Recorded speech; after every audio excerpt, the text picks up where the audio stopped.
Hey, this is the Big Hardcore Gamer, and in this video I'm going to show you how I beat the Whiteclad Noble boss. Now, this is actually a tough one. It took me a few tries. So first of all, I'm going to show you what I'm using.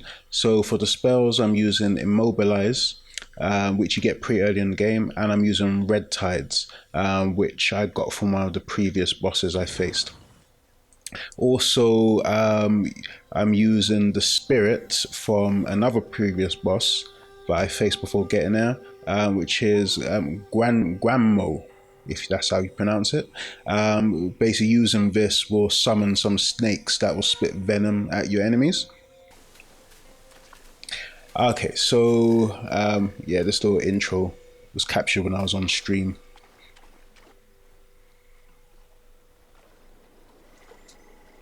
Gotta warn you, the beginning of the fight does start off a little bit sloppy, but then I found the right technique. Beyond our grasp, the future we may still clasp. I think we have a main boss fight coming up.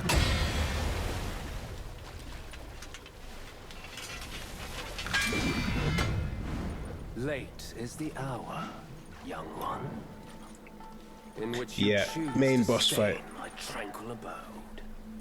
Pray tell, to what end do you seek? This fucker's gonna be a handful.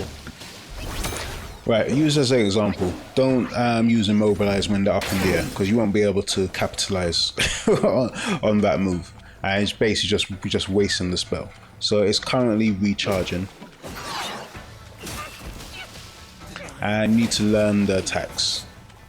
Alright, so you want to try and time the perfect dodge. You want to do the perfect dodge so that you leave the decoy.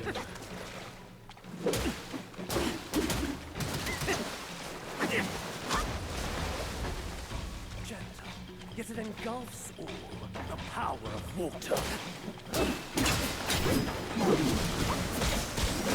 Like I said, beginning of the fight very sloppy, taking way too much damage.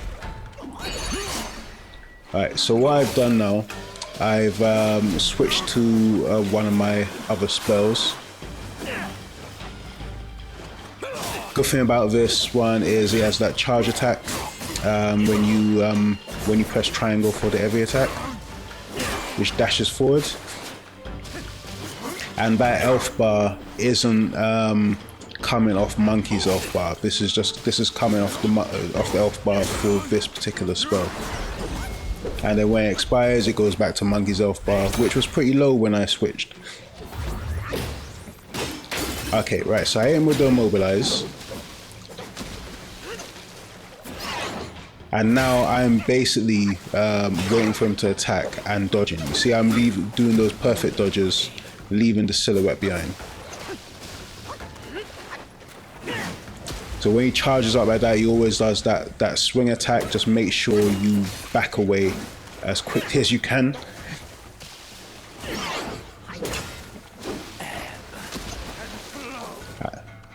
And when he throws it down, he summons it back. He will actually back up and wait for you to make a move. So what I tend to do is run in, make a couple hits, and then back up some more.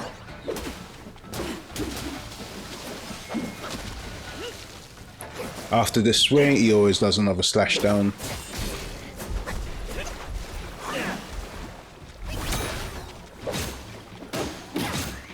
The Immobilize comes in very handy to give yourself a breather. Now you notice I haven't used the Spirit with the two Vipers yet. I'm saving that because there is actually a second stage to this fight, which I found out about on stream. I was celebrating a victory and then he hit me with a second full health bar.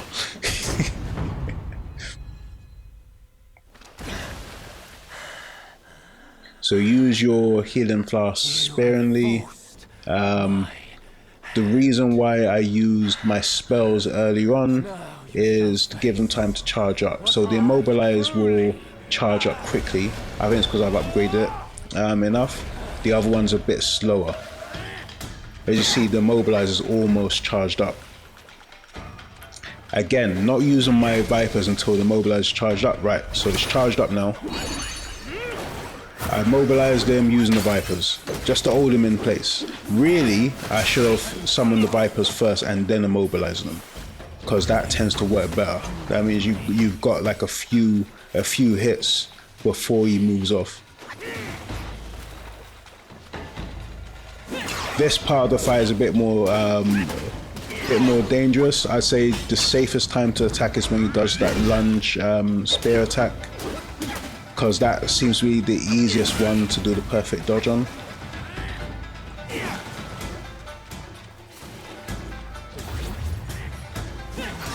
And he does it a lot, so when you can get the perfect dodge on that, it leaves him open for some quick follow-up attacks. And he's doing it again. And again, he literally spams that move.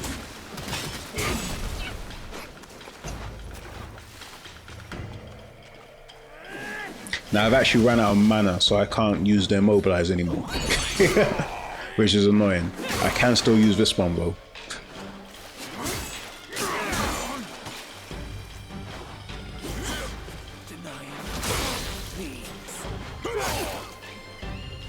Also, be careful when you summon the spirits and the spells, because I have noticed that if he hits you when you're summoning them, you will literally waste the summons.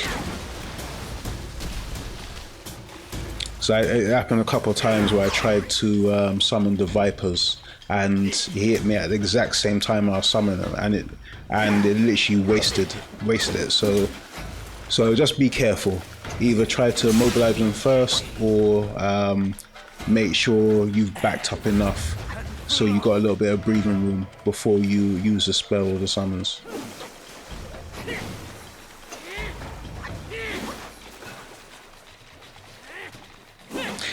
Also, one thing I didn't notice when I was going through the fight, but look at their health bar.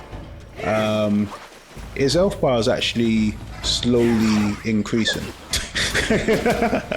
So don't give him too much breathing room.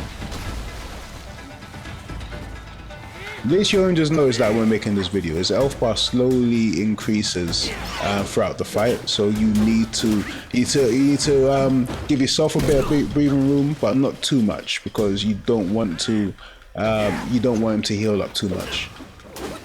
So right now I've got nothing left in my healing flask. I'm just being careful.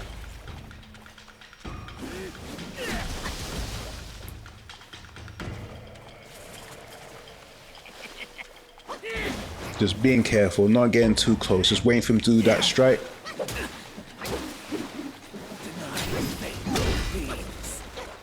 I got a little bit lucky there, he missed me with that attack. Dodge.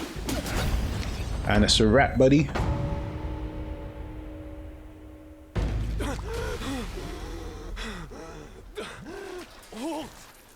No ill will. You can, after beating him, you can actually craft some armor, which will give you benefits when you're in water.